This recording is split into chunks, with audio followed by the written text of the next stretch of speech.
Okay, hello. My name is Jill Cardinal. I'm the campus event coordinator for Ripon College, and I'm joined here by Michelle Whitler.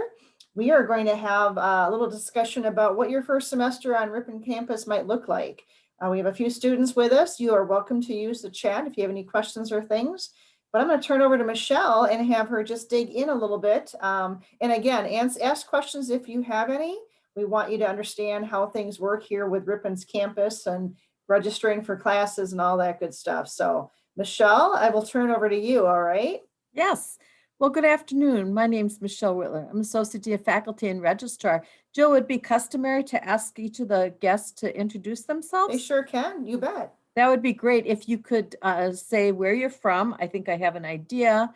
And what kind of things, well, I know. How did you find out about Ripon? I'd like to know that. There you go. Do it that kind of question. Yeah, students, feel free to unmute yourself if you'd like to, or put in the chat too, but tell us how you heard about Ripon and where you're from. And introduce yourself, yeah. They might be quiet. Hello. There's Jake. I'm Jake, and I'm from close to Ripon, the Ripon Marquezan area. And I heard about Ripon because it's close in proximity. And when I was looking for colleges, it said it had a good degrees in psychology, which is the field I'm interested in. Yeah. And so I just went from there. Well, Wonderful. welcome, Jake. I'm so glad. And did you go to Marquezan High School? I actually was homeschooled through the Appleton Online School Choice. So and that's been since like first grade. So. Okay, I understand. Welcome. Nice to meet you. Yeah, nice to meet you too. Thank you.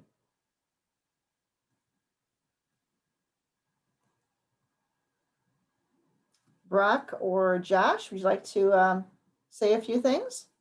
Hi, I'm Hi, Josh. Josh. I'm from California.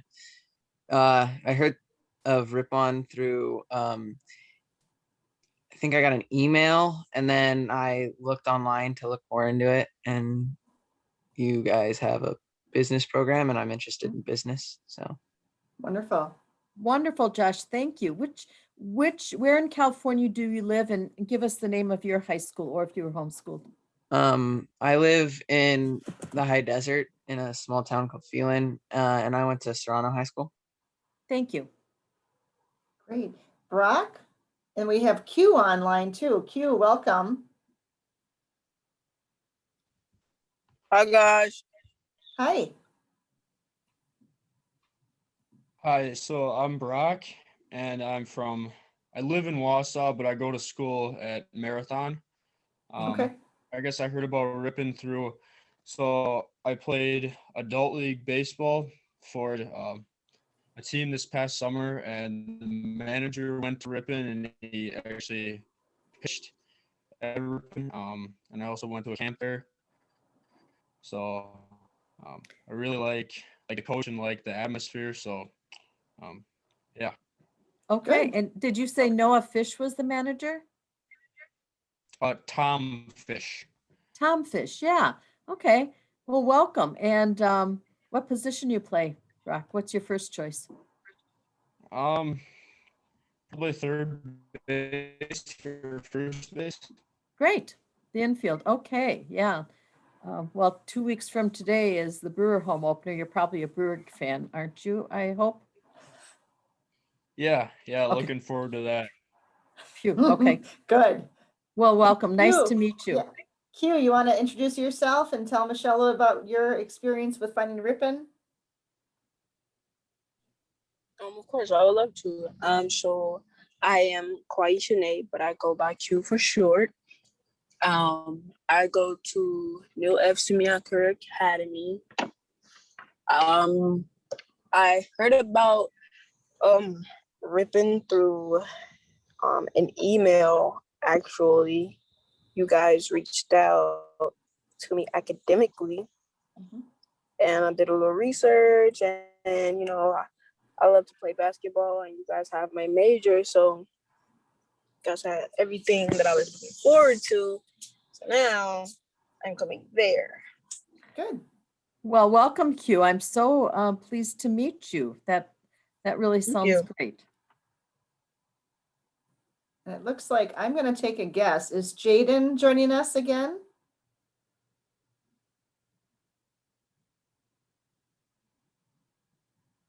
Yeah. Hi, Jaden. How are you? So Jaden is from Oshkosh. He's been on some calls with me, so we're old buddies. What's your last name, Jaden? Francis. Nice to meet you. And Nice to meet- how'd you find out about Ripon as a place to go to college? Well, my dad went there, so Who's your dad? Kevin Francis. I had Kevin Francis in class. Please give him my regards, okay? Oh my gosh, Yeah, He might yeah, remember me. I'm yeah. sure. Cool.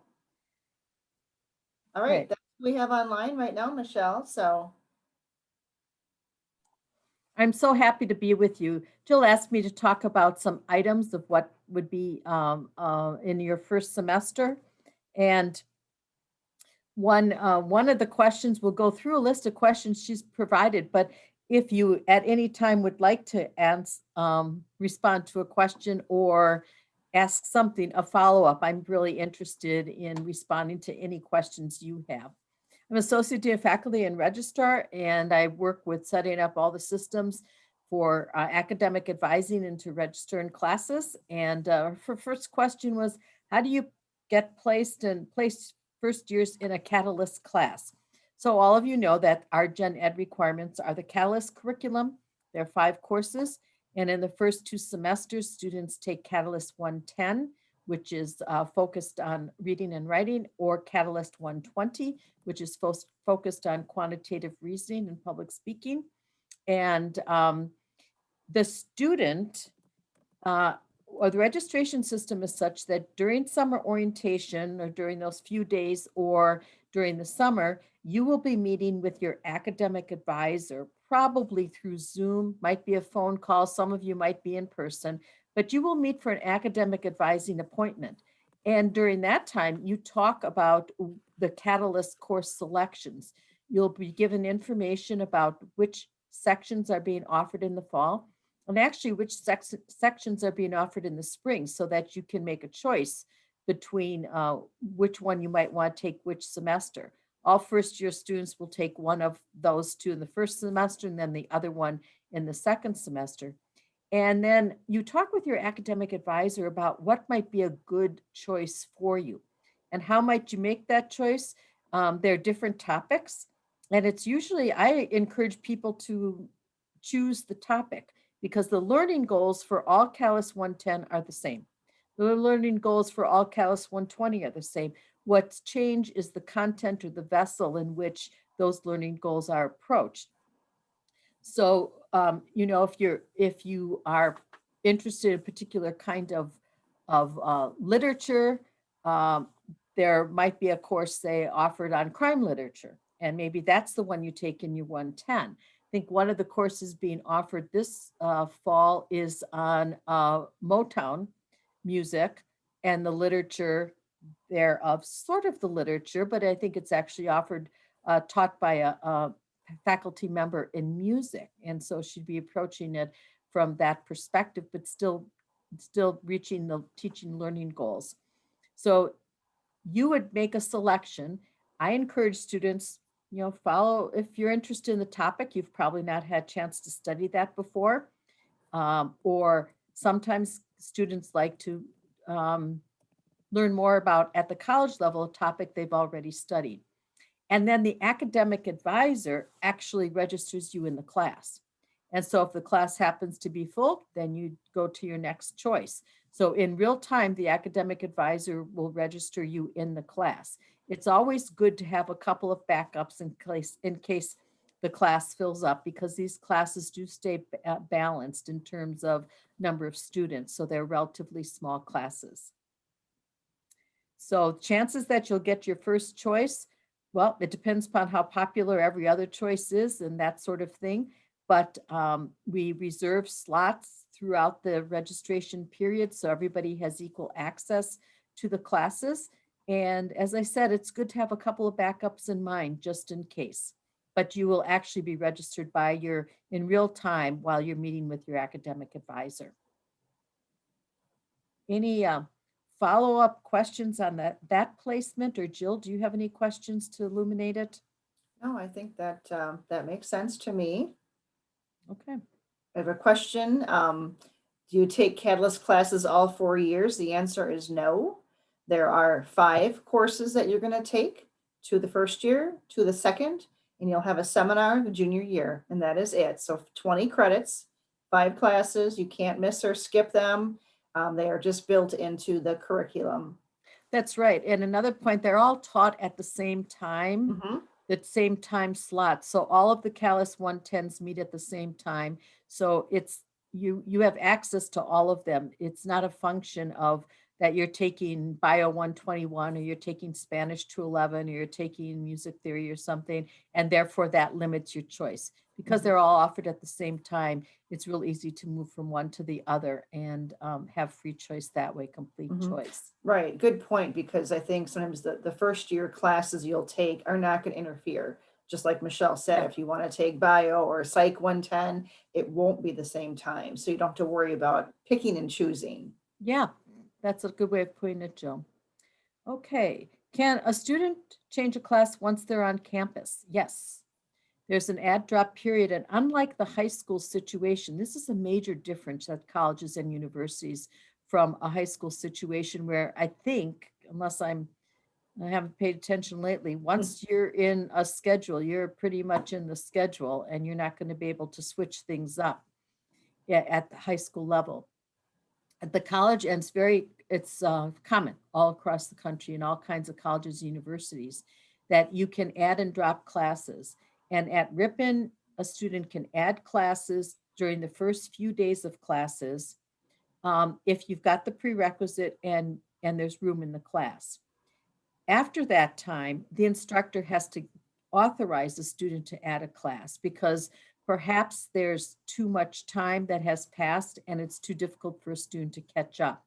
So we do have an add drop deadline, which really later, it really is a drop deadline because in some courses, maybe it's okay. Instructor would say the second week it's okay to add the class given what has happened and what a student would have to do to catch up or that particular student's background. Whereas another instructor might be, after the 5th day of class, they'd say, you know what, we're too far into it. So it's very common for students to change classes. After, we've got 2 different drop deadlines. The first one is called the no asterisk one, and that means if you drop a class by that time, it's usually about the 3rd week of school, then there's no permanent record on your transcript. That is, the class doesn't appear at all. If then the second drop deadline, so this spring, and the second drop deadline is past the halfway point in the semester, usually a little bit past the halfway point, and that's the asterisk drop deadline, because if a student drops a class at that point or later, up to that point, then asterisk, like the little star, appears where the grade would appear on the transcript. And it just signifies to the user of the record that the student has dropped the class during that drop period. After that drop deadline, students are not allowed to drop classes without special permission. Now, a student, almost all of our students are full-time, and they need to be, usually because of financial aid reasons, a student must be full-time. And so, and that status you'll want to maintain. Sometimes students do drop below full-time status for good reasons. And so a student would talk with me and or the financial aid office about that situation. Full-time is 12 credits, which is generally 3 courses, since most of our courses are 4-credit courses. And a student must average, well, almost all of our students graduate in 8 semesters. We have a graduation guarantee. And so on average, a student must average over 8 semesters, 15.5 semester credits to get to the 124 in 8 semesters. And as Jill indicated, most students take around 4 courses, but some students in one semester might take 3 courses and be full-time at 12. and another semester they might be at 18 credits or 19 credits. Thanks, Michelle. It made me think of something I didn't have in there that might be a question. Can you talk about AP credits and college credits coming in? Great question. Yes. Ripon College grants credit for AP scores of 3 and higher. And it depends, in some cases, that score will, we will grant 4 credits, and there's a couple of exams where there might be more credits than that, and depending upon the performance, the student. And those credits absolutely count towards the 124. The student, we need an official score to add that to the student's record. We do not charge for the posting of those credits at all. In some cases, those credits will fulfill the prerequisite status of a course at Ripon College. For example, if you earned a 4 or 5 on the Psych 110 exam, the general psych exam, then not only would you get the 4 credits, but you will have completed the prerequisite for other psych courses in the same way that Psych 110 does here. The department determines that. And so, a 3 or 4 on the biology AP exam may or may not fulfill the introductory course, depending upon what the learning goals were of the AP course that you took and what they are at Ripon College. But in any case, the credits would be awarded and count towards elective credits. We do take both the English language comp and the comp course for and award credits for that as well. All students on the Catalyst course, regardless of coming in with any transfer or AP credits, everybody takes all the entering students take all 5 Catalyst courses, because there is a community and cohort component to that program. So even if you have taken AP English and have experience at reading and writing at the college level, a student would still take Catalyst 110, and that has served our students really well.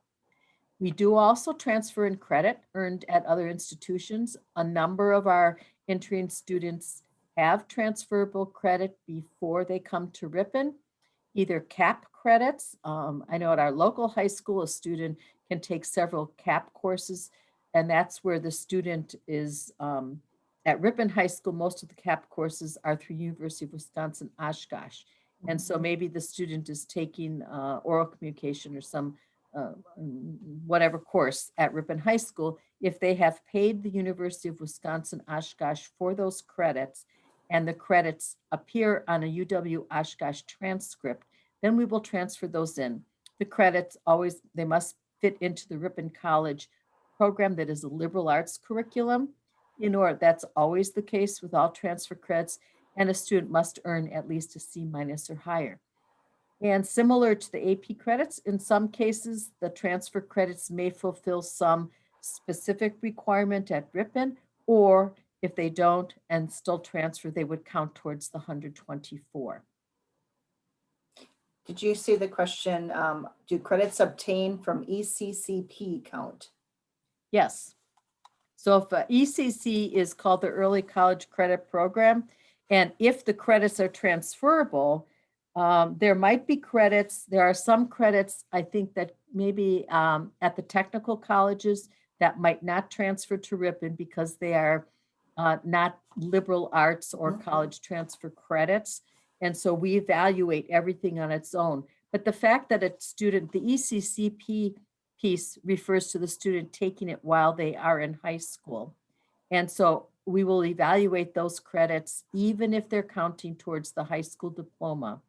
We don't care about that. If they're college level, we will count them towards our degree as well if they're transferable and a C- or higher is earned.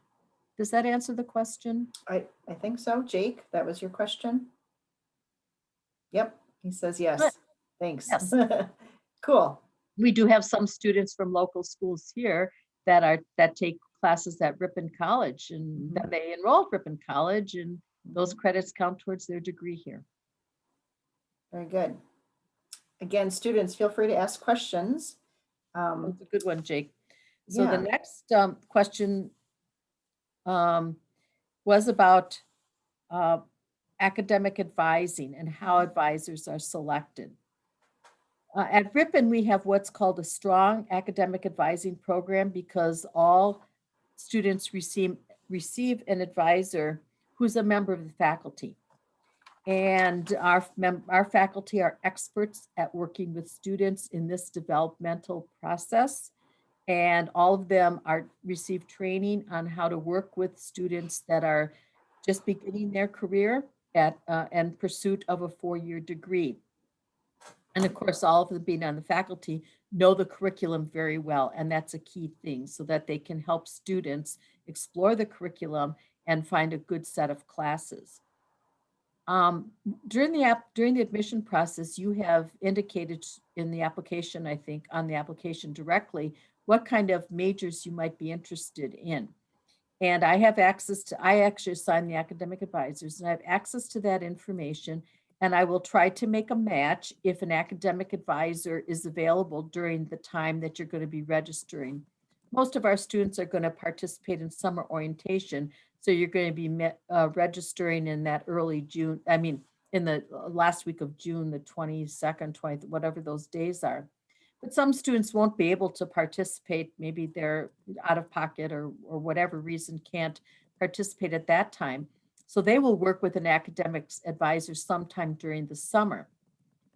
So I will be trying to make a match. So a person that tells me that they're going to be, has told the college they plan to major in biology, I will try to make a match with a person who's in biology. Sometimes I can't make a perfect match because that faculty member isn't available or their advising load is high or something. I want everybody to know, however, that all members of the faculty are able to work with all entering students. If they ever have a question on what's a good program of study, my colleagues will call me or they'll talk to somebody in the department. They also have guidance. So if you end up having a member of the faculty who's not in the academic area of interest that you've expressed, I want you to have confidence that they are still helping you find the right course load. The other place that it can be can lead to that sort of situation is because sometimes students have put down on their application that they are multi-interested, which is just fine. So they haven't identified a particular area, or they have identified an area that they put down on the application last September, October, and have really changed their mind since then. And we understand that. Ripon's a fine place for people who change their mind. You can do that and graduate in 4 years. And so, maybe you put down biology in October, but then now or in May when you're coming to summer orientation in June, and you've really decided, I'm turning away from biology. I also have always been interested in English or in Spanish, and that's really what I want to pursue now. Well, if I've given you an advisor in biology, because I wouldn't know what's going on in your mind, if I've given you an advisor in biology, I want you to know that that faculty member will be able to help you find the right courses to pursue a major in English. So there's lots of resources available that way. So that's how advisors are assigned. And that's what happens if it turns out your advisor is not from one of your intended departments. Also, students can change advisors at any time. You have to have, when you declare a major or minor, you must add an advisor in that area. However, it's always interesting to me that a student, let's pretend that student who got assigned a biology advisor because I thought they were going to major in biology, and now matter of fact, there's a student worker in my office that was like that, who had put down on the application major in biology, and he has since decided to major in psychology, and he's got a relationship with the major in biology, so he has decided to keep that person on as one of his advisors because he's been developing that relationship and wants to continue with that kind of relationship in the academic advising realm, and also has added somebody in psychology to make sure that he's following the right pathway. And so that will happen too. Lots of times the students will just let that first advisor go, and they will only have an advisor in the department that they're declaring a major. An advisor must be consulted when they make any kind of change in their schedule. They do not have to technically approve the change, but our office would process the add drop with evidence, and that would just be through email communication that the advisor is aware of this change, because we want students to avail themselves of the wisdom that an academic advisor has, so they just know what the impact's going to be of adding, dropping a class, or whatever the case might be. There any questions about academic advising?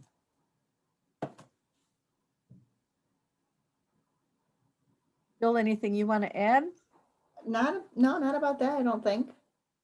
Okay, next question on here is, what might a typical class schedule look like in a week?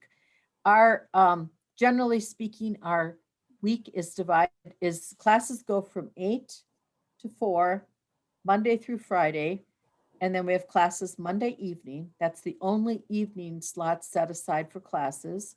On Tuesday, Wednesday, Thursday evenings, there may be music ensembles that are rehearsing, and also there are theater production for which there'll be rehearsals. And that is why we don't have regularly scheduled classes on the evenings those weeks. Late in the afternoon, one on music ensemble chamber singers has been meeting, because that meets on a, that's an audition group. So that's how we've set the class week up. And the other reason to not have classes Tuesday through Thursday or Friday night is so that students can take advantage of all the stuff that's happening on campus during the evenings. And that's a real important opportunity when there's class speakers, when there's speakers on campus or any kind of event. We want students to be able to take advantage of that. And so that's why we've set the schedule this way. Then within that time frame, we have, and this is very common, your high school has something like it, and every college and university has something like it. Some people call it the grid. I call it the time sequence chart. That is, we've split those times from 8 to 4, Monday through Friday, into different kinds of class meeting sections. So for example, the Catalyst classes all meet between 11:15 and 1 p.m. And all of the Catalyst 110 classes, I think, meet from 11:15 to 12:15. And so they meet Monday, Wednesday, Friday. That's one time sequence, 11:15 to 12:15. And then there's another hour, happens to be early Thursday afternoon from 1 to 2, when there's the 4th hour of the Catalyst class. The 9 o'clock time sequence is 9:05 to 9:55, 4 times a week. But some of those classes might only meet 3 times a week. So that's how we have divided the class day into mutually exclusive time blocks. And of course, some of the classes have labs that might cut over it. We do have a couple of time slots that are twice a week, roughly 2 hours each time. So like there's a time, our class might meet Tuesday morning, 8 to 10, and Thursday morning, 10 to 12, roughly. And so that's a little bit different. Those of you on a high school block schedule, it's kind of like that, except you can have a mix. Some of your classes might meet 3 or 4 times a week, and some might meet 2 times a week. Some classes might have 3 lecture section meetings and 1, 2 or 3 or 4 hour lab a week. So that's kind of what the mix looks like. Generally at the college university level, students spend much less time in classroom than they do during the high school time, and more time out of class preparing for class.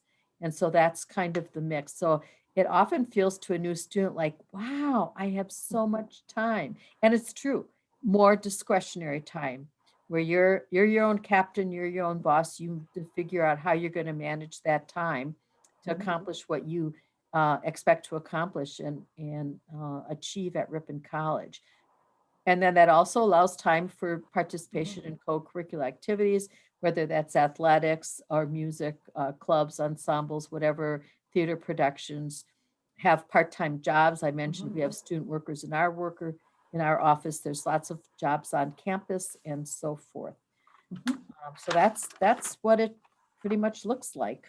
I think a good, and correct me if I'm wrong, but a good note is if you have 16 credits that are each 4 classes or each 4 credits, probably plan on spending much time studying. So for each hour, you're going to have that much time to study and prepare. So I think that, again, that's 32 hours a week that you're spending with class and studying. And then you've got the time for working or for, like I said, extracurriculars and athletics. And things. balance in your life. That's right. Mhm. Mhm.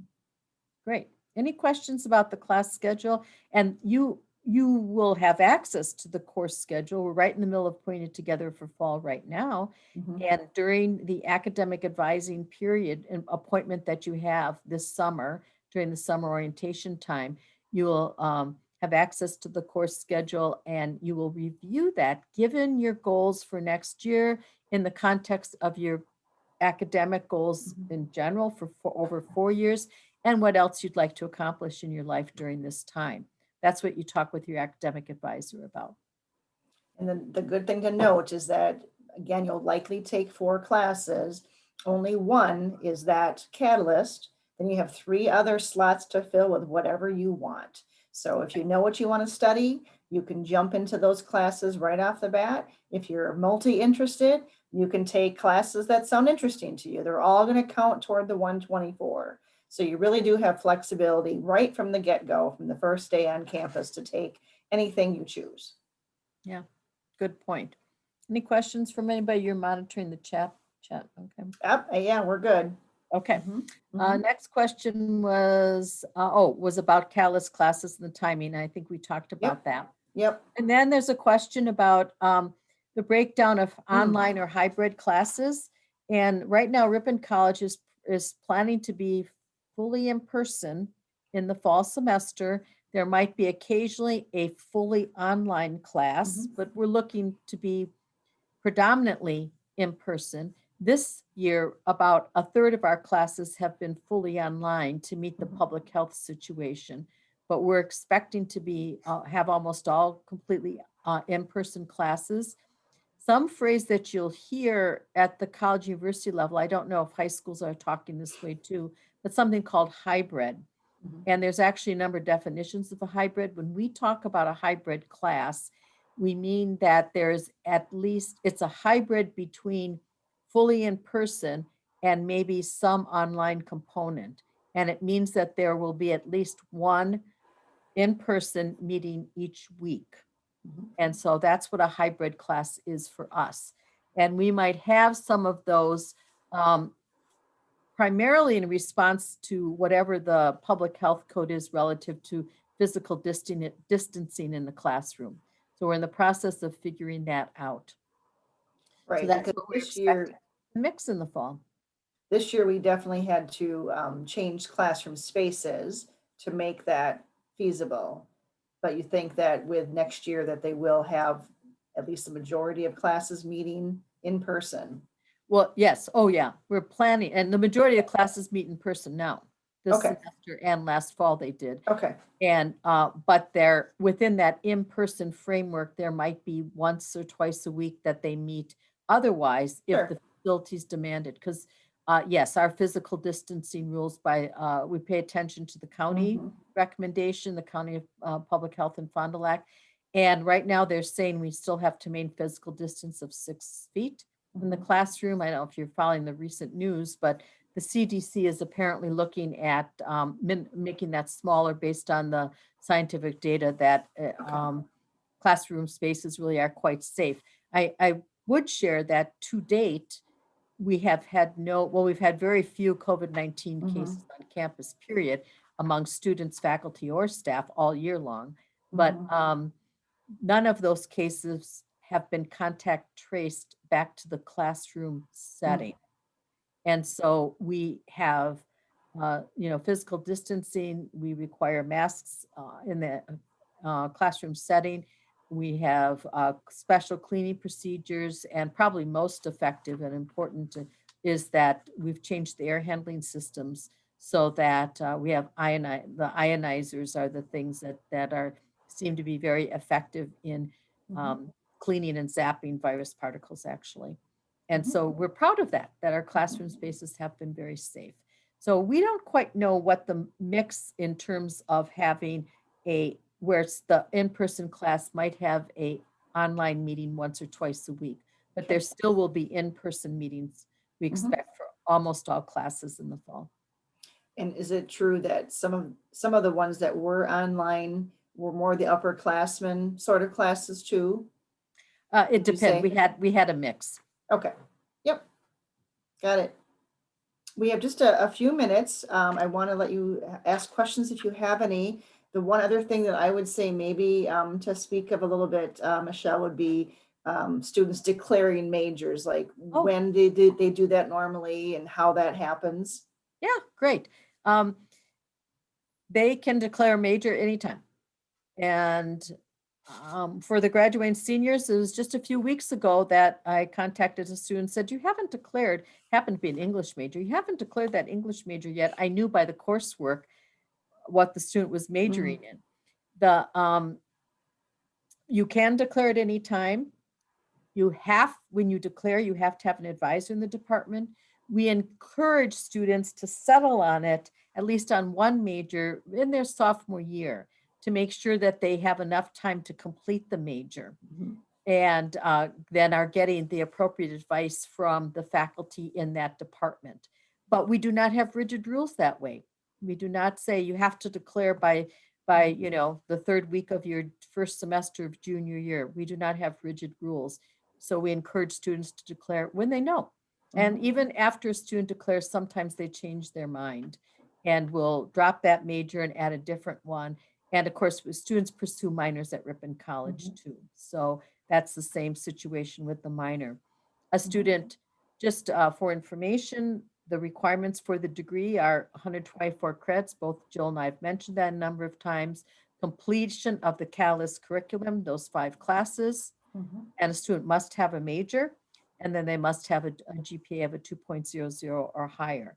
A minor is not required to graduate from Ripon, but many of our students do complete a minor. Yeah, lots of free time to pick up something else that might be interesting to you, Yeah. or a second major. Yep. So it's definitely feasible to do both those, all that in 4 years. Yes, that's right, Jill. Other questions that students have?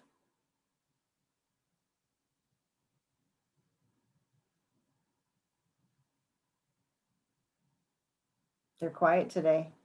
It's okay. Yeah. Well, I want to thank you, Michelle, for helping today and discussing all of your expertise in this. And students, you will get to know Michelle, obviously, as you come into Ripon and register for classes, and down the road, talking with her periodically as well. Students, if you want to hang on, if you're interested, we have a financial aid component coming up in just about 5 minutes. The director from financial aid will join us, and we'll talk about really, again, whatever questions you might have directly related. So feel free to stay. I'm going to hang out here for a minute, but Michelle, thank you so much for joining us. I really appreciate your time, and you have a good evening. Okay. Yeah, thanks, Jill. Nice to be with you.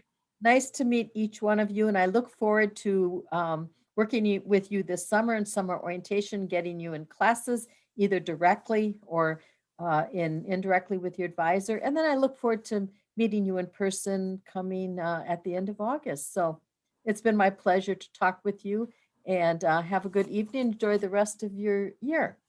Thanks, Take Michelle. care. Okay, so welcome to the next Talk. We have Linda Kinziger from our financial aid department on board with us today to answer questions about financial aid, maybe run through some things that are important in this timeline as it's March already. Welcome to the session, and I'm going to turn over to Linda if you want to just introduce yourself, and we can kind of dig into whatever questions you think are important to cover. And again, if anybody has questions, we will answer them. Hi, just checking. Can you hear me okay? Yep. All right. I am Linda Kinziger. I'm the Director of Financial Aid.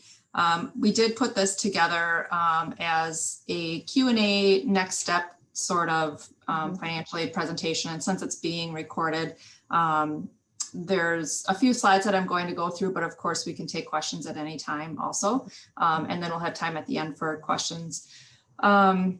I do want to share my screen, but with the dual monitors, I just want to make sure that I don't lose my voice during this. So let Okay. me just go ahead and do that and see what happens here. Just give me a second. Mm-hmm.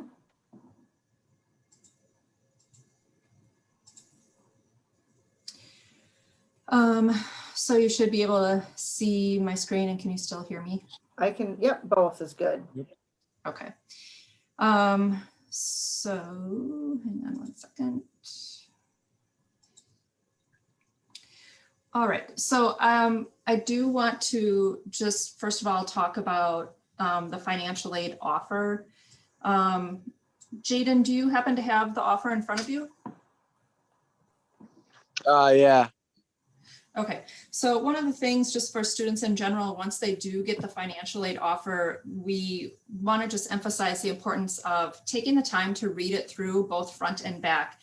And I do emphasize that there's a backside because sometimes people just read through the front and they think that's all that's there. But Mine doesn't have a backside. I'm sorry. Mine doesn't have a backside. The original one does have a backside. There was a reminder that was sent out and that was only one-sided. Yeah, I got the new one after I peeled, I think, but I can find the old one. So I'll have to, okay, I think I got it here. Yeah, it has like work study on it and stuff like that. Yep, along with next steps. Yeah. On the front side, the first thing that you would notice is that at the top, it does list what the direct costs are. So for instance, it does state what the tuition and fees are. It also states for those students that are living on campus, it has the room and board. If you're living off campus, it would either have that adjusted to, if you're living with your parents, we still build in a budget for that. If you're living off campus, such as renting a place, we build in a budget for that, or we might just take it out altogether. The next next section that you would see on there would be the scholarships and grants, which of course are free money and do not need to be paid back. We determine that based off of the FAFSA, along with the scholarship application, ACT, GPA, and like I said, with the FAFSA as well, based off of the family's expected family contribution. Federal monies are determined based off of a family's EFC. The federal government sets the limit as to who is eligible for federal money. And the same is true for students that live in the state of Wisconsin. The state of Wisconsin determines who is eligible for state grants. Below that, if you file a FAFSA, you are eligible for the federal student loan. So we do put that on a student's financial aid offer. It does not mean that you need to take the loan, but we do put that on there because many students do need that funding to help pay for their costs, but it's always up to the student if they do actually want to take the loan or not. But a loan is a loan. It is something that needs to be paid back. And it does say on there that, this is a loan, and in the parentheses that, it does say that it's money that needs to be paid back. Towards the bottom of that front page on your offer, it does list what the net cost is. And there's two different costs listed on there. One says, if you plan on taking the loan, this is what you would need to pay. And then below it says, if you're not planning on taking the loan, here's what you would need to pay. So that's where you determine, am I planning on taking the loan or not?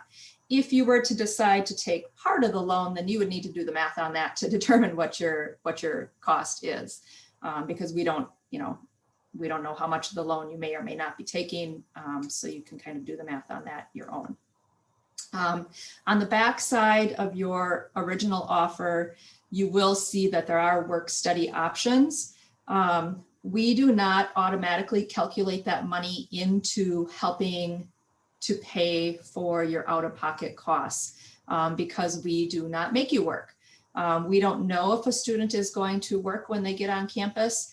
And then students also have the choice as to where they're going to apply their earnings. So a lot of students have their earnings direct deposited into their bank account.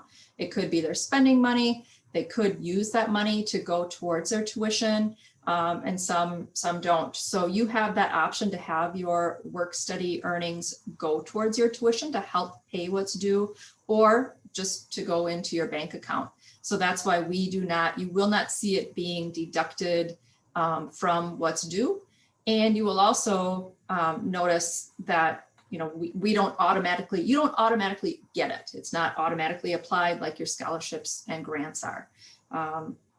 It's up to you to get a job on campus, to go through the process of reaching out to a supervisor to get the job, to set up your schedule. We do not assign jobs on campus, but there are plenty of jobs on campus for students to. I was going to ask, like, if I wanted to do that, who I'd reach out to, but I suppose you already answered that. But are there a lot of jobs, like, and can you pick which one you want? Or is it like, there's this job and you have to take it? Or is there different variations of what you can do or cannot? Yeah, we have a lot of jobs on campus. We have over 300 jobs on campus. We have students that work one job. We have students that work 4 jobs on campus. So there's a lot of availability out there, but it is first come, first serve, in that, if you wait until November, December, January to try to find a job, most of them are going to be taken at that point. So there's a lot of them out there. Our continuing students usually secure their jobs. They usually get the same job that they have been working. So a lot of those jobs have been secured, but kids are always graduating. So more jobs are always opening up. So it's something where that you're going to be wanting to work, then you're going to want to look at the jobs that are out there. And I'll talk more about that later on in the presentation too, as to where you can find them. But if you're going to want to get a job, then you probably want to start looking once you get on campus. Is that a fixed amount then? Yes, you cannot work more than 20 hours a week. Or I'm saying is that like fixed? I would think, like, because it's work study. I'm sorry. Like how much you make for the work study, like that's a fixed amount. Well, up to the point that you cannot work more than 20 hours a week, and then they all have a set pay rate. So it depends on the job. Also, like if I get the says I think 2,000 on there. That's an estimate. Okay, so then that's an estimate of if you were to work 10 hours a week. You would earn about $1,000. It's like average. Yeah. Yeah. Can you also sit down then with somebody and like discuss how much you can make for what job and what jobs there are still available if I were to go there? The jobs are all minimum wage. Okay. And Most of them are, yeah. again, like late summer, you'll be able to see what's available right away, and you apply for the job and interview. And if you're given the job, then you work with that particular department to set your schedule around your school schedule. So say I already applied to the school, right? Where would I apply for this job if I'd go there? Not until late summer, early fall, you'll see that. Okay. Do I get sent something then if I like? Yeah, it'll be on the portal, we call it. So all your information for your records and things will be on there. And yes, they will, summer orientation, you'll learn more about all of that. So I have my own, or do I get one if I commit to there? Yes. Okay. Do I have one at this time? Like say like No. UW. Well, you They do. have like a portal thing, or like where I have like an account in my financial aid and stuff. Do I have one of those for Ripon or not yet? Yes, you do. Okay. Do you know where I can like find out what that is? I Not will until get after orientation. yes. Oh, in the orientation, like they'll like give you that stuff too. Right. Yes. Okay, Yep. thank you. And then back to your financial aid offer. On the back side, it will say other documents that are still needed. So for most students, it will have 3 documents on there: entrance loan counseling, master promissory note, annual student loan acknowledgement. Those are documents that are needed for the federal loan, and I'll talk more about those in a little bit. If there's anything else listed on there, it's probably needed for verification, which I'll also talk more about in a little bit. And then there's also more information listed on there about how to deposit if you haven't done that yet, how to accept your aid if you haven't done that yet, and then more about reporting scholarships as well. Are there any questions about the financial aid offer itself? Linda, I'm just wondering, you mentioned about the housing. How does that work as far as if he was going to stay here like his first year? Is that you So- just get the 9,090 off, or? Jaden Financial is aid a, sorry, Linda, Jaden is a 4-county as well, so right. that's a whole other Financial aid is- discussion. Yeah, financial aid is also adjusted because we take into consideration all of the costs that are associated with going to school, your total cost of attendance. So for students that do not live on campus, the financial aid is adjusted. So if you're considering not living on campus, you do want to talk to the counselor and or the financial aid in conjunction, because we'd want to talk about what the financial aid offer would look like. And in the cases of being a 4-county student, the commitment part of the award is contingent upon living on campus. Okay. Okay. So Linda, we also have Brett Tetzlaff, at least his mom Alyssa's on the call. So I don't know if Alyssa or Brett, if you have questions too, feel free to ask.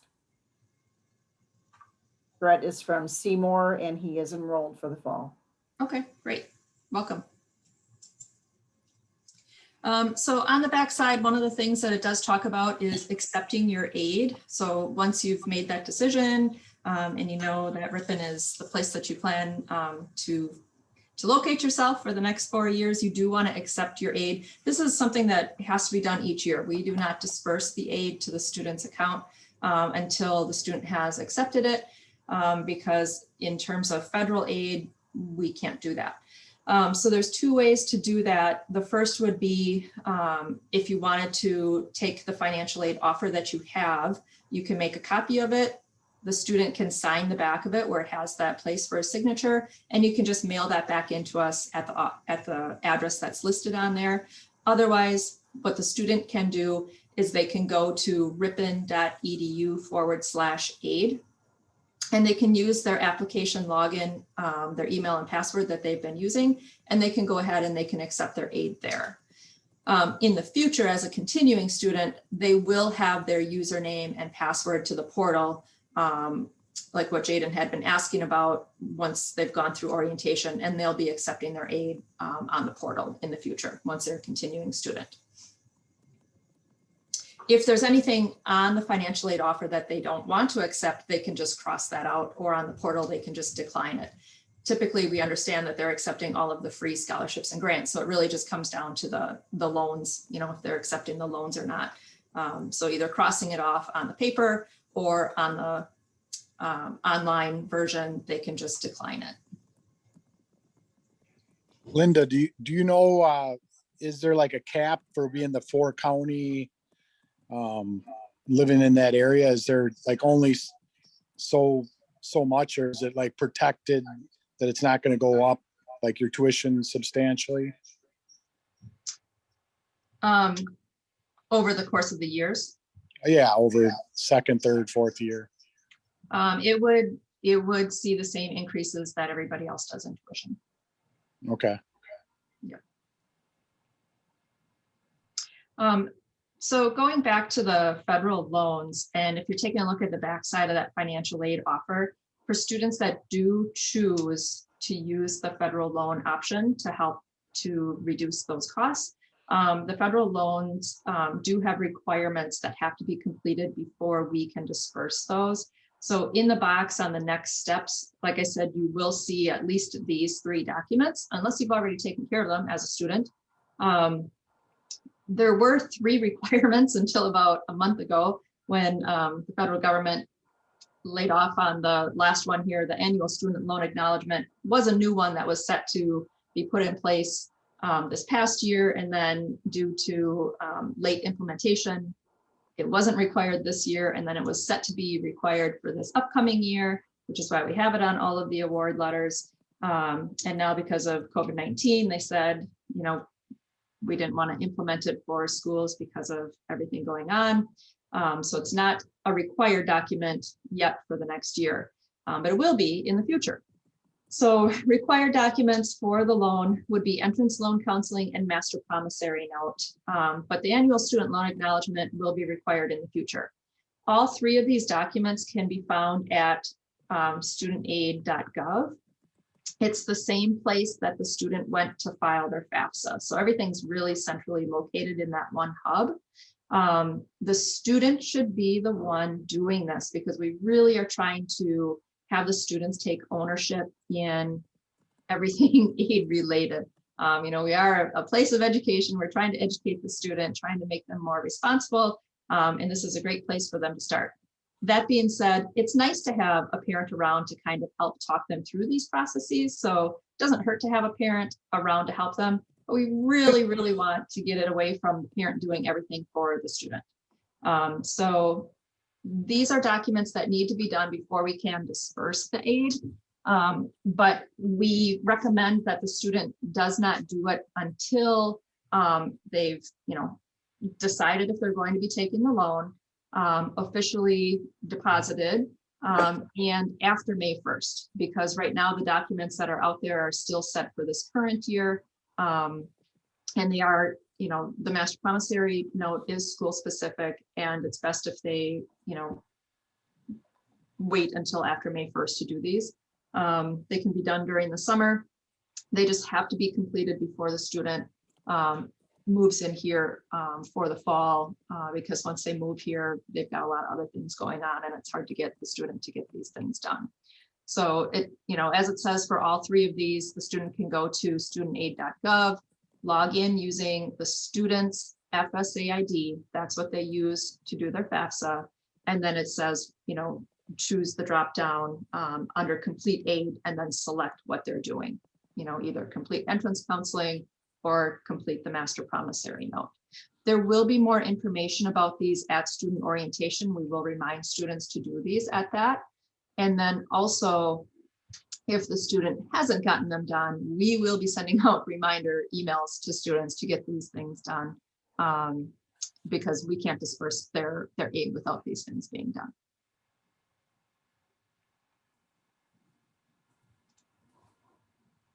On the back of that offer letter, as I mentioned before, if there are other things in that box that need to be done, it is most likely because the student was selected for a process called verification. That is the central processor. When the FAFSA gets completed, it's sent into the central processor, and the federal government selects about 30% of the population of everybody that files a FAFSA to be verified. And that's their way of having all of the schools go through and check that what families put on the FAFSA is actually accurate, since they're handing out, you know, billions of dollars of aid. They want to make sure that it's going to the right people.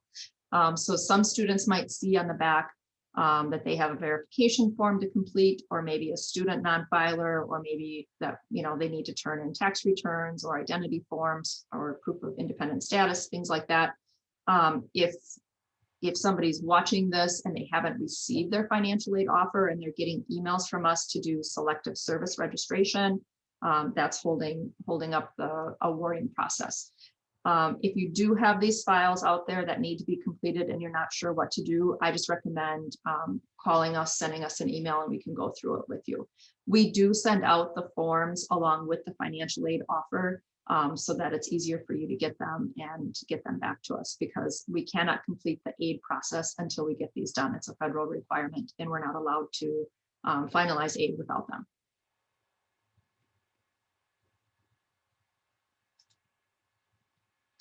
I was planning on talking more about work study here, but I think we covered a lot of it right away in the beginning. Again, the main thing is work study is optional. Students do not need to get a job on campus, but it is an option for students. It is on our campus. It's not assigned. We do not assign jobs to students. We have in the second bullet here, it talks about where all of our jobs are listed, which is on the My Ripon portal, which once students go through orientation, they will get their network login and password so that they can access the portal. And it's on something called Handshake. And Handshake is where all the jobs that we have are posted. They get updated throughout the year. Starting in May is when they start, the supervisors start telling our office what they have available. And it picks up usually around June or July. And then by August, there's, the most amount of jobs out there. That's where students can look to see what's available. There's also word of mouth. There are some supervisors that don't tell us that they have jobs. So, some students might hear it word of mouth from supervisors as well. But that's where students do their applying for jobs on campus, is through Handshake. And then we use the system called Paycom to actually fill out all of the paperwork. So students go to Handshake to see what's available at any point. So some students say they don't want to get a job their first semester freshman year. That's fine. They might come back after winter break and want to get a job then. Just keep in mind, a lot of students do get their jobs right away. So there might not be as many jobs available come January as there were in August. But some jobs do pay more, such as working in the cafeteria. And those are usually the jobs that are left in January. So once students have decided, where they want to work, they've filled out their application in Handshake, and a supervisor said, I want to hire you. Then they go through the paperwork process of filling out the student appointment form between the supervisor and the student, and that comes back to our office. That sets off all of the other onboarding through Paycom, and Paycom is where students will be doing their I-9, their W-4, their direct deposit information. And once all of that is complete, that is also where the students and everybody else on campus will also be doing their time cards and all of that information. This is a little bit more than what you need to know at this point. This is more for once a job is secured, but it does have, like the information that you would need to be able to get a job. We have this on our portal, and we talk more about this during orientation as well. But I just kind of wanted to touch on it since I know work study is a question that people usually have. Are there any other questions still about the work study? Yeah, I got. So, what for the job? Say, you join it or like get the job, and then you either leave or don't like it or want to switch your job, or just it's too much, or how does that all work? It's just like any other job, really. I mean, Okay. if you set the hours with your supervisor, so you Okay. would, you would talk to your supervisor and say, you have class on Monday, Wednesday, Friday from noon to 5. So your availability is from 8 to 11. Your supervisor is going to work with you on that. And if you can't get many hours, you might pick up a second job so that you can try to get the hours that you want. If, let's say, your job isn't working out for you, you're not stuck at that job, but you would want to work with your supervisor so that you're not leaving them hanging. Just like also, say you wanted to not have the job anymore, would you want to help find somebody else who does it, or would you just let them know and then they could find somebody, or how does that work then? You would want to treat it like any other job. You would want to be a responsible adult, and you would want to give them, ample warning that you are leaving your post, because it is a small campus and you wouldn't want to have they'll probably know. You wouldn't want to just walk out, because being a small campus, sometimes people talk and they don't want to be telling somebody else, if you got hired in the athletic department and you just kind of left, and then they told somebody else in the athletic department what happened, and then you tried getting a job, next year in the athletic department, that wouldn't look very good on you, right? So people know that people get busy schedules and that things come up. So you just always want to, you're not stuck. We're not tying you into it for 4 years when you get a job. So supervisors know a set amount, or a certain time, for a job at a certain time, but it sounds like they can work with you and you can let them know kind of what works for you. That's kind of nice. It seems. Yeah, and supervisors realize that you are a student first before you are anything else. So we know that when students have other things that come up, such as exams, trips, whatever it may be, they get sick, or if they have athletic events that sometimes students can't come in to be able to fill their time. So that's usually not a problem. It's just that if somebody isn't showing up to their job, that's when, and if they're not communicating, that's when they start having a problem, just like any other job. Okay, thank you. Okay. Yeah, sounds good. Linda, can I ask you a separate question? Sure. With the FAFSA, when you fill it out, I know we had issues with that rollover. Are there other times that people may have, typed in the wrong thing or had other issues, or do you find that normally the FAFSA is filled out right and there's not other issues to look into? It kind of depends. Usually the biggest mistakes are usually with the assets, because a lot of people use the IRS data retrieval tool, so that usually brings things over straight from the IRS.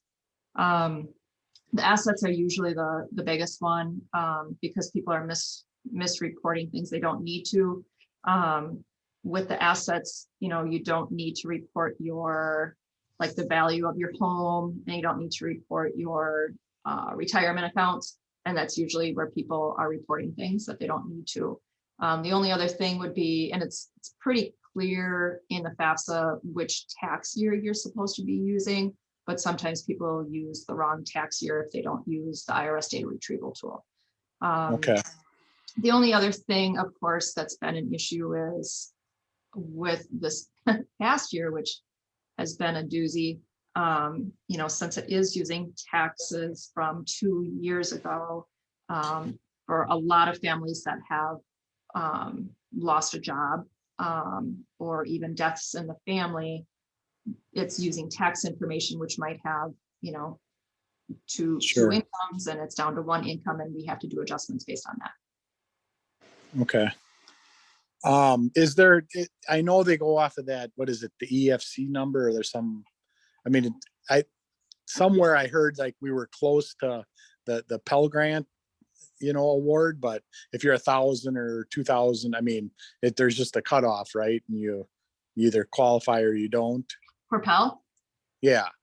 Yeah, we have no say in that whatsoever. So for instance, like for next year, the federal government sets the Pell cutoff, and the Pell is set by them, and you can even Google it and see what that is. And the same with Wisconsin grant, the state of Wisconsin sets that. So there's no sway in that. You can be $1 different, and we can't give you a Pell grant. Mm-hmm. Is there any other grants besides those two, or are those the major two? From the federal and the state? Yeah. The federal grant, there's the Pell Grant, and then for students that are Pell eligible, we also have, it's the SEOG grant, so the Supplemental Education Opportunity Grant. So if you get Pell, then you can qualify for the SEOG grant, but if you don't have Pell, you don't get that. So those are the only ones that Ripon has that are federal. And then with state grants, there are other state grants, but there's qualifiers for it. So there's Wisconsin grant, which is the most that they have, like the most in numbers and the most in dollars. Yep. And then there's other ones such as the TIP grant, but you'd have to be like a first generation student to qualify for that. And there's very few dollars for that. And we don't give that out until second semester of the year, because we want to wait to see who is still here. Because we have such small funding that if we give it to somebody and then they leave, then we've lost those funds for the next year, because it's a very small grant to begin with, and then it grows after the first year. And then like Wisconsin has a minority grant, so you'd have to be in one of the ethnic minorities to receive it. And we have very few dollars for that also. So those go to seniors. And there's a hearing and visual disability grant that Wisconsin gives out. So you have to have a hearing or visual disability. And and there's a Wisconsin teacher loan forgiveness, which is a loan through the state of Wisconsin. You have to be planning on teaching in a low SES area in Wisconsin, but it's not, freshmen are not eligible for it. You have to be a sophomore or above. And then we have some other federal grant dollars for students that are selected by our SSS program, who are like Pell eligible students and first gen students as well. Okay. And then does the financial aid offer ever change? Like if your enrollment is not, close to what you're looking for, do you guys ever have extra funds available? Yeah, we have a couple of different things. One thing we're kind of in the middle of right now, actually, for our continuing students, we offer a continuing student scholarship competition each year. So we announce it from our office after students come back from winter break. Students can apply for scholarships, and the competition ends like this year. It ended on March 5th. Students can apply for the scholarships, and it's money that goes on top of what they already have for the following year. They have to apply each year, and you have to be a continuing student. So, as a freshman, you're eligible for it for your sophomore year, sophomores for your junior year, etc. It's on the basis of either your campus and community involvement, your academics, or your need. And we have about, gosh, I look at the numbers all the time. I can't remember what it is. I think last year we gave out like an extra $170,000 to about 74 students that applied. This year, it'll be about the same amount of money.